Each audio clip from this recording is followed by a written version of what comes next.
주를 입으라는 제목으로 함께 말씀 나누겠습니다. 연속 3주째 에베소서 5장 6장 말씀을 우리가 살피고 있습니다. 에베소서는 교회를 향한 서신이면서 동시에 옥중서신이기도 하고 또 서신서의 일반적인 형태의 내용을 따르기도 합니다. 서신서는 기본적으로 중요한 주제를 논리적으로 언급하고 그 뒷부분은 어떻게 살아야 되는지 그 구체적인 내용을 기술하고 적고 있습니다. 에베소서도 같은 형태의 기술 방법을 쓰고 있는데요.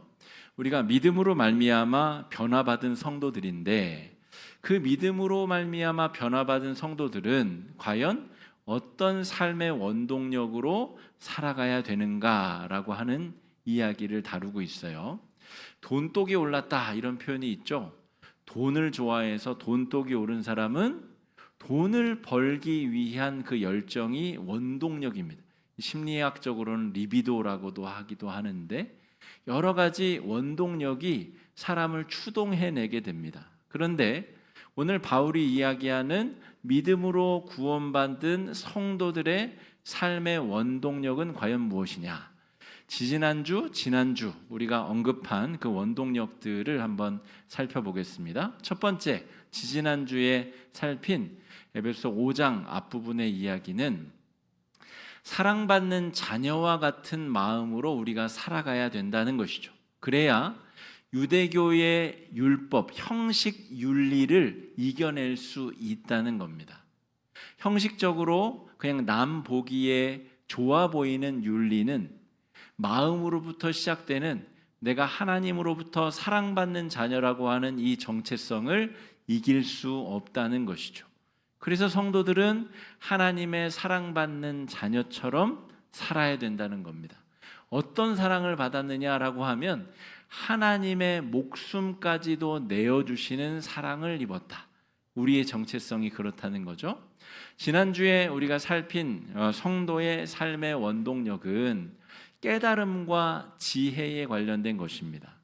구원의 모든 비밀을 알게 된 지혜를 얻은 성도는 그 입에서 감사가 터져 나오고 찬송이 흥얼흥얼 울려 퍼질 수밖에 없는 존재. 더 나아가서는 자신의 욕망과 정반대되는 예수 그리스도를 따르는 자발적 순종과 자발적 복종까지 할 수 있는 성도라는 것이죠.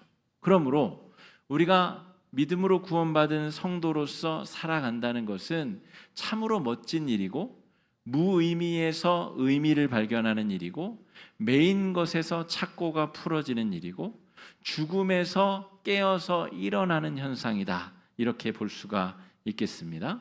그런데 거기서 끝나는 것이 아니라 이제 오늘 바울이 6장에서 마지막 점을 찍고 있는데 성도들의 삶의 원동력을 우리가 공부했듯이 이제는 외세의 공격, 마귀의 간계와 공격으로부터 어떻게 성도가 마음을 지키고 신앙을 지킬 것인가, 그 영적 전신갑주에 대한 이야기를 하고 있습니다. 11절 말씀 한번 읽어보겠습니다.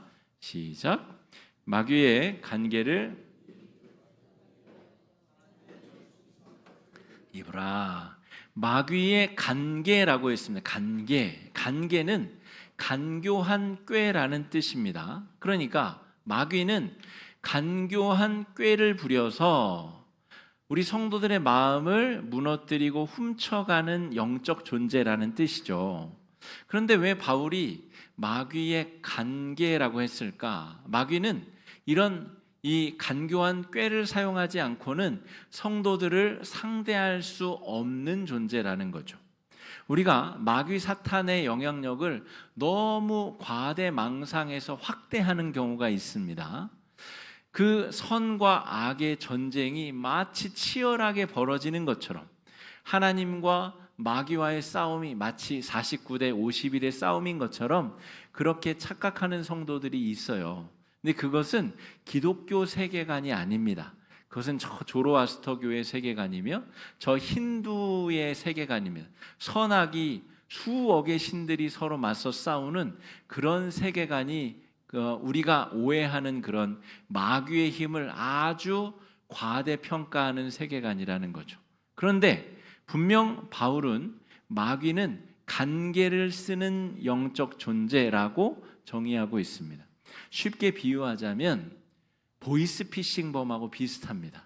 정상적인 사고를 하는 사람, 정상적인 상태에서는 내가 속아 넘어가지 않는데 당황하거나 내가 아주 혼란에 빠졌거나 아주 우연히 몇 개가 겹친 그런 트랩에 걸렸을 때 탁 넘어가게 되면 모든 재산을 다 빼앗길 수도 있고, 그 위기에 빠지게 되면 내가 크게 넘어져서 좌절할 수도 있는 그런 대상, 마귀를 오늘 바울은 그렇게 묘사하고 있다라고 하는 거죠.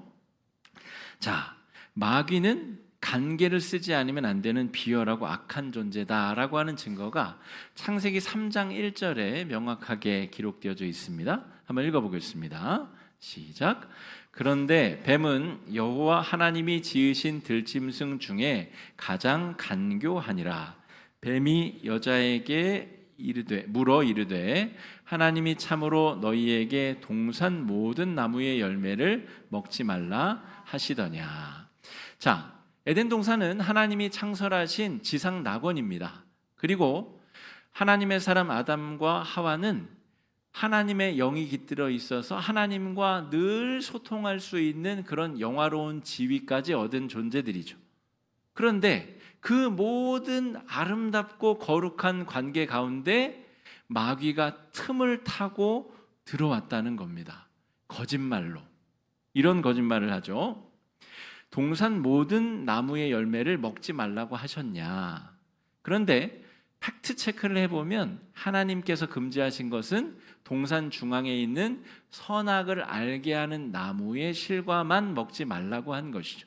근데 언뜻 들으면 동산 모든 나무의 열매를 먹지 말라 그런 것 같기도 하고, 이렇게 착각할 수 있는 진실과 거짓을 교묘하게 섞어서 하는 말을 하는 존재, 거기에 100명 중에 1명이라도 걸려 넘어지면 마귀는 거기서 승리감을 느낀다는 거죠.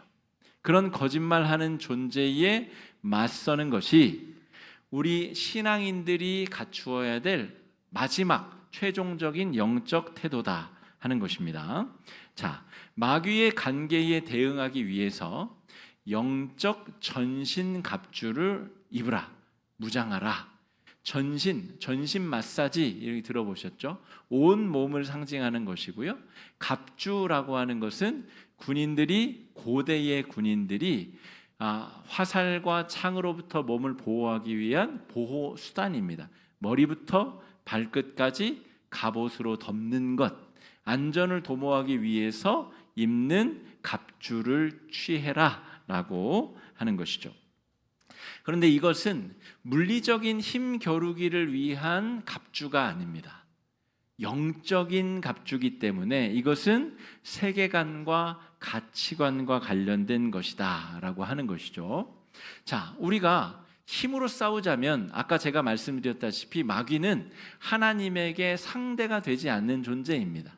그러므로 마귀는 아주 교묘한 방법으로 거짓된 꾀를 동원하여서 성도들의 마음을 뺏어가려고 하고 성도들의 마음을 교묘히 무너뜨리려고 한다는 것이죠. 이것은 중심 생각으로부터 빚어지는 내용입니다. 우리의 피부를 보호하고 우리의 외형을 보호하는 것이 아니라 우리의 마음으로부터 우리 중심의 세계관과 가치관을 지키는 갑주를 입어야 된다 하는 것인데요. 바울은 이것을 6가지로 분류해서 기록하고 있습니다. 첫 번째는 진리의 허리띠입니다. 여러분, 허리띠를 안 하시는 분들도 계시더라고요. 제가 가끔 보면 허리띠 안 하시는 분들의 특징을 보니까 마르신 분들, 근데 저 같은 사람은 허리띠가 없으면 몹시 불편합니다. 이 바지가 흘러내릴 것 같아서 불안하고 불편하죠. 제대로 제가 해야 될 일들을 잘 감당하기가 어렵습니다. 그러니까 허리띠는 중심을 잡아주는 기준점이자 가장 중요한 원칙이다라고 말할 수가 있습니다. 진리로 너희의 허리띠를 띠어라 라고 하는 것이죠. 이것은 바꿔 말하자면 우리 성도들의 존재의 기준이자 존재의 변함없는 원칙인 믿음으로 말미암아 구원받는다는 것, 이 신칭의 허리띠를 말합니다. 자, 에베소서는 교회의 서신이라고 말씀을 드렸죠. 교회 안에는 다양한 사람들이 모일 수밖에 없습니다. 그런데 어떤 사람들은 다른 사람들의 취미나 어떤 패턴과 그의 옷도 그의 말하는 습관도 다 서로 맞을 수가 없어요. 그러니까 갈등이 벌어질 수밖에 없겠죠. 그런데 모두가 성도들이 공유하는 진리의 기준이 있다면 이것을 기준으로 우리가 서로 이해하고 서로 판단을 멈출 수 있다는 거죠. 예를 들어서 2000년 전 로마의 교회, 에베소의 교회 안에 주인집 도련님과 그 집의 노예가 같이 성도가 되었다고 칩시다. 노예가 교회당에 딱 들어왔는데 저 앞쪽에 자기 집 우리 주인집 도련님이 앉아 있어요. 나이대는 비슷하지만 그분은 도련님이시고 나는 노예예요. 그런데 교회라는 공간 안에 같이 모여서 말씀도 듣고 찬송도 하고 예배를 드리고 있습니다. 어떻게 두 다른 계층에 있는 사람이 한 믿음을 가지고 설 수 있을까? 중심의 진리의 허리띠, 믿음으로써 구원받았다고 하는 이 원리 위에 공동체가 단단히 매여 있어야 된다는 거죠. 노예 출신인 그 어린이는 내가 내 신분이나 출신으로는 자유인이 아니지만 예수의 십자가 보혈로 내가 자유롭게 되었다라고 하는 믿음, 그 믿음으로 당당하게 예배 자리에 앉아 있을 수 있는 겁니다.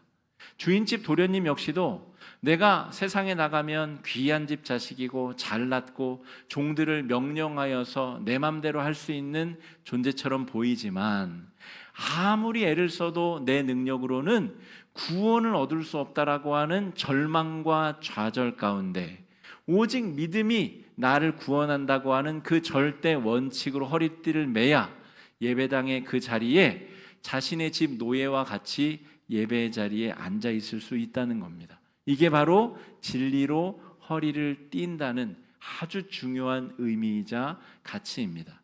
여러분, 예배당에 여러분 오시기 전까지 어떠한 삶을 사셨든지 상관이 없습니다.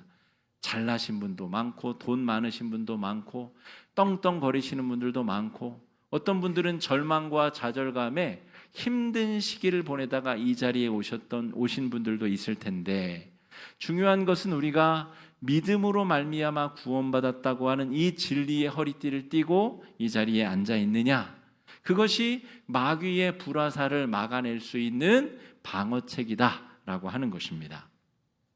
자, 오직 믿음으로 구원을 받았다는 진실이 나의 중심, 나의 정체성을 단단하게 고정하고 있는가? 여러분, 시험에서 떨어지고 진급에서 낙방하고 내 마음대로 내 뜻대로 안 될 때 이 기준이 단단히 매여 있지 않으면 끝없이 추락하고 끝없이 나락으로 떨어질 수 있습니다. 그런 경험 우리가 숱하게 해보지 않았습니까? 나를 진리의 기둥에 꼭 붙들어 매는 것, 진리로 허리띠를 뗀다라고 맨다라고 한 표현은 사실 진리에 우리의 삶을 명확하게 고정한다는 것을 의미합니다. 자, 두 번째, 바울이 묘사하고 있는 갑주의 특징은 의의 호심경입니다. 보호할 때의 호자, 마음 심자, 이 가릴 경자를 써서 가슴을 보호하는 도구가 호심경입니다. 그러니까 여러분, 우리 기독교 신앙은 우리의 마음을 지키고 우리의 마음으로부터 하나님을 사랑하는 것이 외부로 표출되는 것이 기독교 윤리의 핵심입니다. 유대교 윤리는 했느냐 안 했느냐가 중요하죠. 안식일을 지켰느냐 안 지켰느냐, 11조를 했느냐 안 했느냐, 금식을 했느냐 안 했느냐, 남들이 보기에 명확한 기준이 있습니다만 우리 그리스도교, 예수교의 윤리는 마음이 바르냐로부터 시작이 됩니다. 마음이 발라서 그것이 행위로 드러났느냐. 그러므로 성도들은 마음을 중요하게 지켜야 되는데 마음을 무엇으로 지켜요? 정의로움으로. 진실함과 정의로움으로 지켜야 된다는 거죠. 자, 유대교 율법은 남에게 잘 보이는 것이 중요한 판단의 기준입니다만 우리 그리스도인들에게는 우리 안에 이미 살고 계시는 성령께 잘 보이는 것이 중요합니다. 성령께 부끄럽지 않은 삶을 살고 성령께 부끄럽지 않은 결정을 내릴 수 있는 것이 바로 정의, 의로 나의 호심경을 삼는 일입니다. 예를 들어서 내가 어마어마한 헌신과 봉사를 했어요. 그런데 그 공을 다른 사람이 살짝 가로챘어요. 그래서 모든 교회 성도들이 내가 노력을 했는데 그 사람의 공인 줄 알고 다 그 사람을 우러러보고 존중한다고 칩시다. 속에서 막 우라통이 막 터질 일이죠. 화가 날 일이죠. 그런데 그리스도인들의 삶의 윤리는 내가 하나님 앞에 부끄럽지 아니한가? 하나님께서 내 봉사와 섬김을 아시는가 모르시는가? 거기에 훨씬 더 강조점을 둔다는 얘기죠. 거기서 내가 하나님 앞에 부끄럽지 않고 하나님께서 나의 진심과 나의 노고를 아신다면 다른 사람들이 내 것을 몰라준다 한들 섭섭하기는 할지언정 완전히 마음이 무너져 내리지는 않는다라고 하는 것입니다. 정의로 가슴을 보호한다는 것은 그런 의미가 있습니다. 세 번째, 평안을 주는 복음의 신발이라는 것은 이런 것입니다. 우리 작업을 하는 인부들도 이 아주 단단한 신발을 신습니다. 못이 깔려 있는 공사장을 걸어야 되고 무거운 것이 발등에 떨어지기 때문에 아주 단단하고 밑창도 단단한 그런 작업화를 신죠. 군인들은 말해 뭐 하겠습니까? 적군이 발을 공격하면 당장 쓰러질 텐데, 그러므로 발을 보호하는 이 전투화가 굉장히 중요한데 바울은 이것을 뭐라고 비유했냐면 평안을 주는 복음의 신발로 비유했습니다. 자, 복음이라는 것은 매인 자의 착고를 풀고 죽은 자를 죽음에서 이끌어내는 것이며 또 그 소식을 기다리는 많은 사람들에게 생명수와 같은 소식이죠. 그것을 전하는 기쁨이 얼마나 기쁘겠습니까? 빨리 전하고 싶은 마음, 내 가족들에게 이 소식을 빨리 전해서 죽음에서 끄집어내고 싶은 마음, 뛸 듯이 기쁜 마음, 그러므로 그런 날쌔고 빠른 발을 가지고 마귀와 상대하라는 거죠. 이 전투화를 신었는데 천근만근이어가지고 한 발짝 떼기가 어렵다면 발은 보호할지언정 적군이 내 몸통을, 내 목을 겨누지 않겠습니까? 그런데 바울이 지금 이야기하는 것은 폐쇄적인 유대교의 선민의식에서 벗어나라는 거죠. 네가 믿고 있는 예수가 선사해준 복음, 그것이 만민을 해방하며 네가 복음을 전할 때마다 복음의 능력이 전화되는 그 기쁜 소식이 마치 정말 사뿐사뿐 걸어다니되 강력하게 내 발을 보호하는 평안의 복음의 신발이라고 바울이 묘사했다라고 하는 거죠. 우리 기독교 신앙은 유대교 신앙과는 정반대로 우리는 남들에게 복음을 전하고 내가 받은 복을 남들이 받는 것이 참된 기쁨으로 여기는 종교입니다. 개방적 선민의식이라고 말합니다. 이것을 유대교는 나만 복을 받아야 되기 때문에 이 소식을 절대 비밀로 하는 존재들이죠. 복음을 전하면 안 되죠. 나만 선택받아야지 내가 받은 복을 너도 받으면 이 복이 가치가 없어지는 것 아닙니까? 이런 유대교적 폐쇄적 선민사상을 넘어서서 개방적 선민사상을 갖는 것, 이것이 우리의 복음의 방어 무기다라고 하는 거죠. 의심과 교만의 관계에 맞서는 믿음의 방패가 필요하다. 불과 100~200년 전만 해도 과학적 연구가 이렇게 많이 이루어지지 않았습니다. 그래서 성경이 전하는 이야기에 대해서 사람들이 의심을 품을 이유가 없었습니다.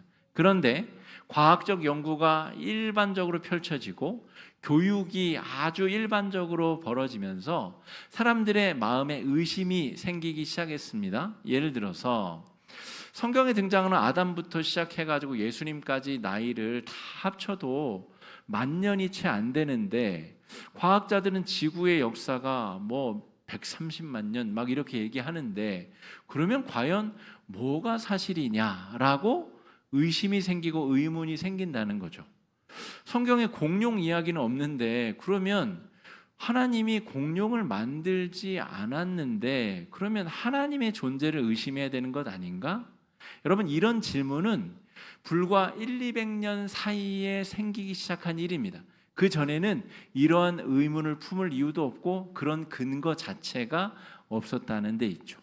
근데 여러분, 그래서 기독교가 과학적 발견과 과학적 연구와 싸워야 되느냐? 여러분, 논리적으로 한번 잘 생각해 보십시오. 과학이라는 것은 피조 세계의 원리를 연구하는 행위입니다. 물리학, 생물학 다 마찬가지죠.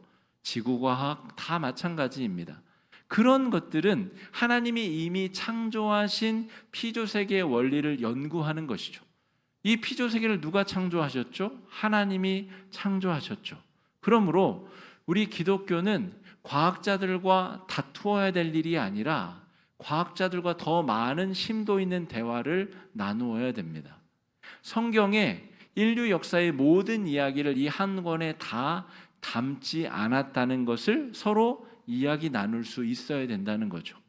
이 지구상에 존재하는 생명체 모두를 성경책에 다 이름으로 적어 기록하고 있지 않기 때문에 공룡의 문제가 공룡이 적혀 있지 않다고 해서 기독교인들이 과학과 맞서고 싸울 이유는 전혀 없다라고 하는 것입니다. 그러므로 여러분, 이 의심과 교만의 시대에 그러면 하나님이 없는 게 분명하네. 그리고 이 시대는 돈이 많은 게 최고니까 돈을 많이 긁어 모으고 이 시대의 문제들을 내 스스로의 능력으로 돌파해 나가면서 그렇게 살면 되겠네라고 생각하는 교만한 사람들에게 우리가 복음의 신발을 들고 나아가 믿음을 그들에게 선사해주고 그들이 가지고 있는 의문과 우리가 가지고 있는 믿음의 간격을 좁히고 조율하는 일을 우리가 해야 된다는 것이죠. 우리 이수다라고 하는 모임이 앞으로 그런 것을 해야 될 모임이고, 세상에 의문을 가지고 있는 사람과 우리 믿음을 가지고 있는 성도들 사이에 가교가 다리가 만들어야 될 장소가 바로 그런 만남의 장소가 아닌가 싶습니다. 여러분, 오늘은 이것이 주제가 아니기 때문에 여기까지만 다루고 넘어가자면, 우리 성도들은 그런 자세로, 포용적이고 더 넓은 자세로 믿음이라는 걸 가지고 그 문제에 나아가야 됩니다. 의심이 든다고 해서 사실이 아닌 것은 아닙니다. 우리가 의문을 품는다고 해서 그것이 믿음과 배치되는 것이 아니라는 것이죠. 더 많이 공부하고 더 많이 대화하고 우리 기독교인들 중에 훌륭한 과학자들이 더 많이 연구해서 성경과 자연과학에 밝혀진 사실 사이의 간극을 메꾸는 일들이 이루어져야 된다라고 하는 것입니다. 자, 파고드는 의심과 피어나는 교만의 문제에 믿음의 방패로 우리가 맞서는 것, 더 열심히 대화하고 우리가 소통하는 것, 그것이 필요하다고 할 수가 있겠습니다. 다섯 번째는 구원의 투구입니다. 투구는 머리를 보호하는 도구죠.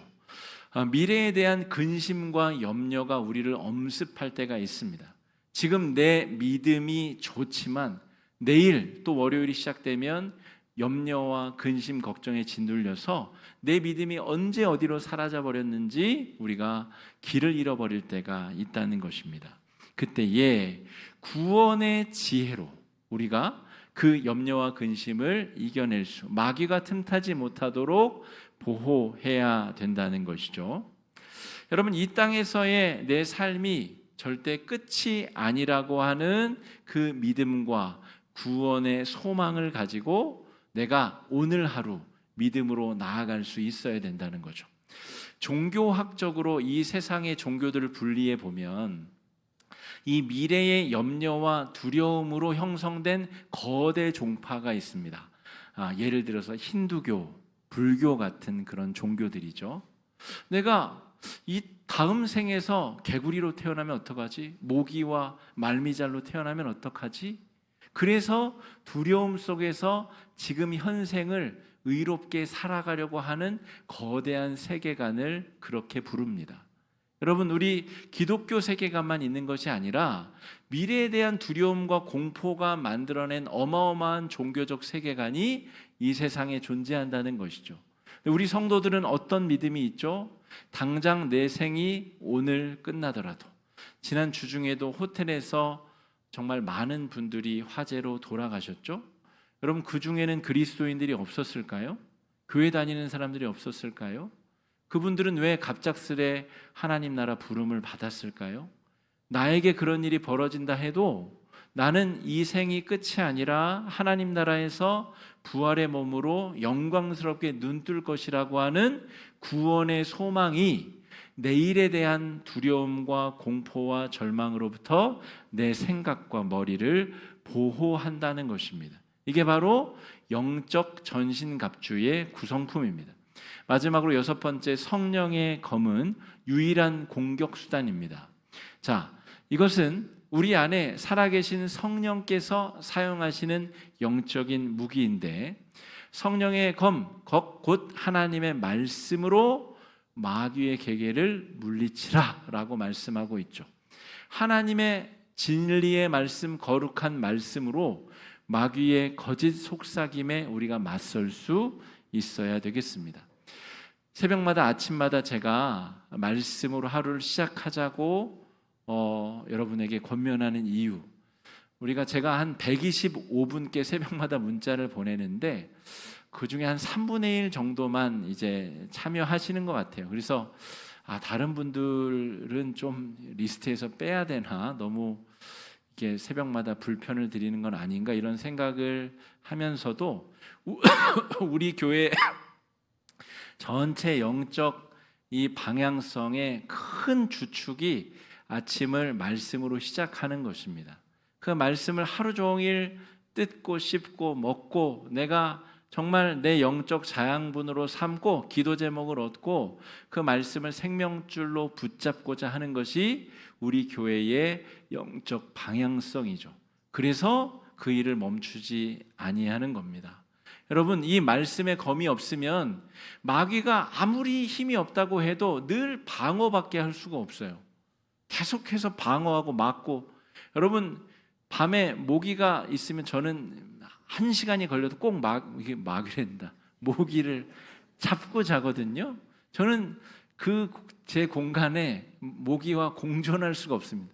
계속 깨거든요. 어차피 깨기 때문에 걔가 이기든 내가 이기든 끝끝내 잡고, 모기가 저만큼 힘이 세서가 아니라 끊임없이 괴롭히고 끊임없이 귀찮게 하고 가렵게 하기 때문에 그렇습니다.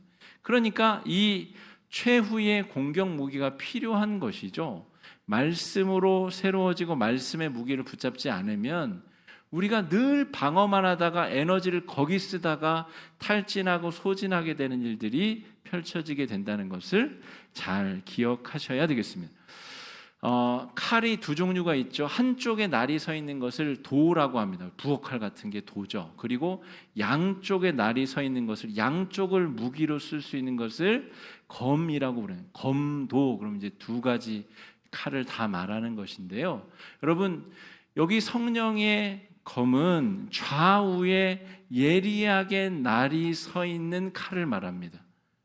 구약이라고 해서 쓸모없는 게 아니고 신약만 내가 좋아한다고 해서 읽어야 되는 것이 아니라 좌우에 날선 검과 같은 영적인 무기를 가지고 효율적인 방어 수단인 갑주를 입고 우리가 마귀의 괴계와 간교한 꾀에 맞서야 되리라 믿습니다. 다가오는 한 주 우리 영적 전신 갑주를 입고 영적 싸움에서 승리하실 수 있는 여러분 되시길 주 이름으로 축복합니다. 이 시간에 말씀 의지해서 함께 기도하시겠습니다. 기도하실 때에 하나님, 마귀의 간악한 꾀에 정말 넘어가지 아니하도록, 보이스피싱과 같은 정말 악한 그 마귀의 시도에 내 영혼의 본질을 잃어버리지 아니할 수 있도록 지혜와 능력 허락해달라고 이 시간에 함께 기도하며 나아가겠습니다. 기도하겠습니다.